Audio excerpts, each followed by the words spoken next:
Hello and welcome to another episode of Current Affairs MCQ. Let's begin with previous day question. Consider the following statements about Tuvalu. It is a country in the West Central Pacific, halfway between Hawaii and Australia. Its capital is Funafuti and consists of three main islands, Nanumanga, Niutau and Nulakita. Which of the above statements is or are not correct? Only one, only two, both one and two, neither one nor two. The correct answer is option D. Tuvalu, it lies in the West Central Pacific, halfway between Hawaii and Australia, hence statement 1 is correct. Its neighbors include Kiribati and Nauru to the north and Fiji at its nearest neighbor to the south. Its capital is Funafuti and consists of three main islands, Nanumanga, Niutau and Nulakita, and features 6 coral atolls like Funafuti, Nanumia, along with over 100 small isles. Hence, statement 2 is correct. Hence, option D is the correct answer. Let's begin with today's episode. Consider the following statements. The Sugarcane Control Order 1966 empowers authorities to set the fair and remunerative price. The Commission for Agricultural Cost and Prices under the Ministry of Agriculture and Farmers' Welfare takes a final decision on MSPs for 23 commodities. Which of the statements given above is or are correct? One only, two only, both one and two, neither one nor two. The correct answer is option A. The Sugarcane Control Order 1966 empowers authorities to set the fair and remunerative price for sugarcane and ensures timely payment of cane dues to farmers. Hence, statement 1 is correct. FRP is the price declared by the government which sugar mills are legally bound to pay to farmers for the cane procured from them. The Commission for Agricultural Costs and Prices under the Ministry of Agriculture and Farmers' Welfare recommends MSPs for 23 commodities. The Cabinet Committee on Economic Affairs of the Union Government takes a final decision on the level of MSPs and other recommendations made by CACP. Hence, statement 2 is not correct. Hence, option A is the correct answer. Next question. Consider the following pairs: relation, intellectual property rights, conventions, treaty. Match 1, match 2. Paris Convention, protection of industrial property. Berne Convention, books for people with blindness or visual impairments. Marrakesh Treaty, protection of literary and artistic works. How many of the above pairs is or are correctly matched? Only one, only two, all three, none. The correct answer is option A. Paris Convention for the Protection of Industrial Property, adopted in 1883, applies to industrial property in the widest sense, including patents, trademarks, industrial design, utility models, service marks, trade names, geographical indications, and the repression of unfair competition. Hence, pair 1 is correctly matched. Berne Convention for the Protection of Literary and Artistic Works, adopted in 1886, deals with the protection of works and the rights of their authors. It provides creators such as authors, musicians, poets, painters, etc. with the means to control how their works are used, by whom, and on what terms. Hence, pair 2 is not correctly matched. The Marrakesh Treaty, adopted in 2013, makes the production and international transfer of specially adapted books for people with blindness or visual impairments easier. It does this by establishing a set of limitations and exceptions to traditional copyright law. Hence, pair 3 is not correct. Hence, option A is the correct answer. Next question. Consider the following statements. Ek Bharat Shrestha Bharat program is an initiative of the Ministry of Tourism. Prasad scheme was launched by the Ministry of Housing and Urban Development for the holistic development of pilgrimage destinations. Which of the statements given above is or are correct? One only, two only, both one and two, neither one nor two. The correct answer is option D. Ek Bharat Shrestha Bharat program, launched in 2015, is an initiative of the Ministry of Education. Hence, statement 1 is not correct. It aims to promote engagement amongst the people of different states UTs so as to enhance mutual understanding and bonding between people of diverse cultures, thereby securing stronger unity and integrity of India. The National Mission on Pilgrimage Rejuvenation and Spiritual Augmentation Drive was launched by the Ministry of Tourism in 2014-15 for the holistic development of pilgrimage destinations. Hence, statement 2 is not correct. In October 2017, the scheme was renamed to National Mission on Pilgrimage Rejuvenation and Spiritual Heritage Augmentation Drive. Following the discontinuation of the Hriday scheme of the Ministry of Housing and Urban Development, the development of heritage destinations was incorporated into Prasad, resulting in the new Prasad initiative. Hence, option D is the correct answer. Next question. Special and differential treatment sometimes seen in news is related to which of the following? International Monetary Fund, World Bank, World Trade Organization, World Health Organization. The correct answer is option C.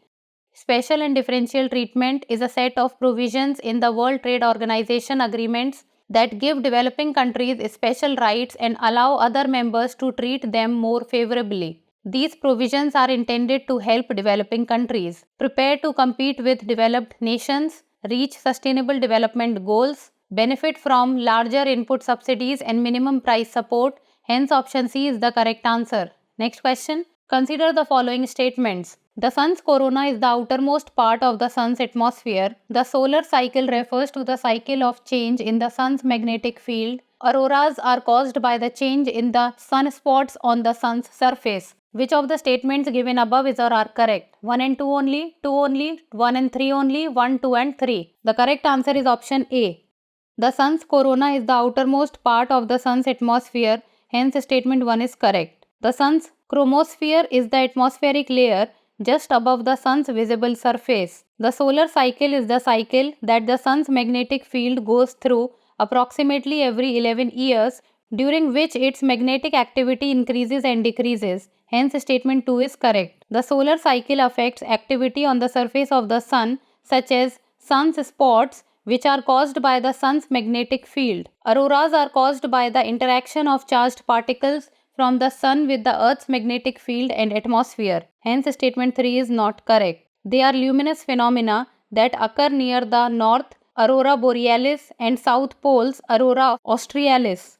Hence, option A is the correct answer. Next question. Consider the following statements related to Armed Forces Special Powers Act 1958. The British government introduced it in the form of ordinance to suppress the Quit India movement. It was passed by the Parliament in 1958 in response to escalating violence in the northeastern states. Only union governments can issue notifications declaring certain areas as disturbed under the act. How many of the above statements is or are correct? Only 1, only 2, all 3, none. The correct answer is option B. On 15th August 1942, the British colonial government introduced the Armed Forces Special Powers Ordinance to suppress the Quit India movement. Hence, statement 1 is correct. This led to several ordinances, including one for Assam disturbed areas in 1947, passed by the Indian government to deal with the security challenges after partition. Armed Forces Special Powers Act 1958 was passed by Parliament on 11th September 1958. It was implemented in response to escalating violence in the northeastern states, which the state governments struggled to manage. Hence, statement 2 is correct. It grants extensive powers to the armed forces and central armed police forces in disturbed areas. It allows them to kill individuals violating the law, arrest and search premises without a warrant, and receive protection from prosecution and legal suits unless sanctioned by the central government. Both the state and union governments can issue notifications declaring certain areas as disturbed, granting the armed forces the authority under AFSPA. Hence, statement 3 is not correct. Hence, option B is the correct answer. Next question. Consider the following characteristics. It is the largest port in India by volume of cargo handled. It is situated on the west coast of India.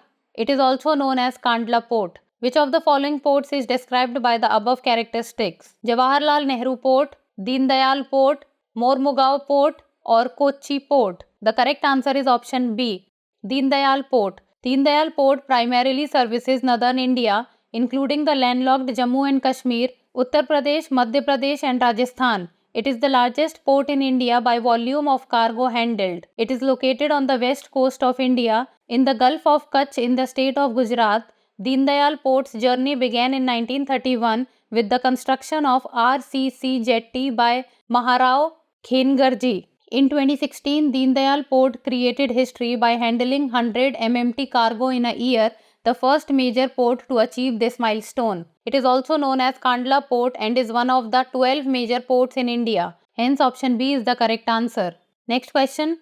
Consider the following statements. Starting in 2026, the EU proposes to impose a carbon tax on imported goods based on emissions during the production of goods in the exporting country. The levy would initially apply to only the iron and steel industry. Which of the statements given above is or are correct? 1 only, 2 only, both 1 and 2, neither 1 nor 2. The correct answer is option A.